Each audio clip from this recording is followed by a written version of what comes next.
प्रणाम महाराज चित्रवाहन। पांडुपुत्र अर्जुन का श्रद्धापूर्ण प्रणाम स्वीकार कीजिए। मणिपुर की राज्यसभा में पांडुपुत्र अर्जुन का स्वागत है। इंद्रप्रस्थ के पूर्व में इतनी दूर यहां तक आने का कष्ट उठाने के लिए धन्यवाद।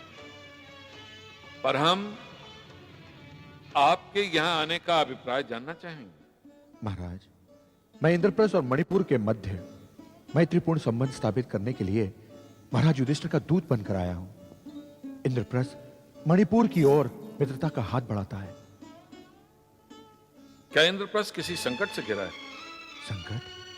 नहीं महाराज, इंद्रप्रस्थ किसी भी संकट में नहीं। तो फिर मैत्री संबंधों को दृढ़ करने की क्या आवश्यकता आन पड़ी है? मित्रों की खोज तो उसी समय की जाती है जब राष्ट्र किसी संकट में घिरा हो। क्षमा कीजिए महाराज, मित्रता का उद्देश्य केवल संकटों का निवारण नहीं होता। मित्रता तो अपने आंचल में शांति लिए होती है, और निर्माण और प्रगति के लिए शांति परम आवश्यक है। हमने राष्ट्र निर्माण के लिए अपने पड़ोसियों से मित्रता का नाता जोड़ने का संकल्प लिया है। नागलोक ने भी हमारी मित्रता को स्वीकार किया है महाराज। नागलोक ने स्वयं आपकी मित्रता स्वीकार कर ली? यह तो वास्तव में आश्चर्यजनक बात है। नागवंशियों से आपका युद्ध भी हो चुका है ना पांडुपुत्र? महाराज, युद्ध परस्पर संदेह, एक दूसरे के विषय में भ्रम और असुरक्षा की भावना का परिणाम है।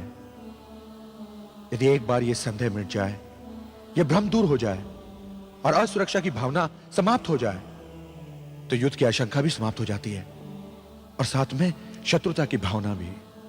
मुझे हर्ष है महाराज कि अब नागलोक और इंद्रप्रस्थ में एक दूसरे के प्रति सद्भावना जन्म ले चुकी है, और मैं यही आशा लेकर मणिपुर आया हूं। महाराज, क्या आपको हमारी मित्रता पे कुछ संदेह है? कदापि नहीं। तो फिर महाराज, हमारी मैत्री स्वीकार करके इंद्रप्रस्थ और मणिपुर को मित्रता के अटूट बंधन में बांध दीजिए। हमें आप पर तनिक भी संदेह नहीं है पांडुपुत्र, और आपकी मित्रता भी हमें सैद्धांतिक रूप से स्वीकार है।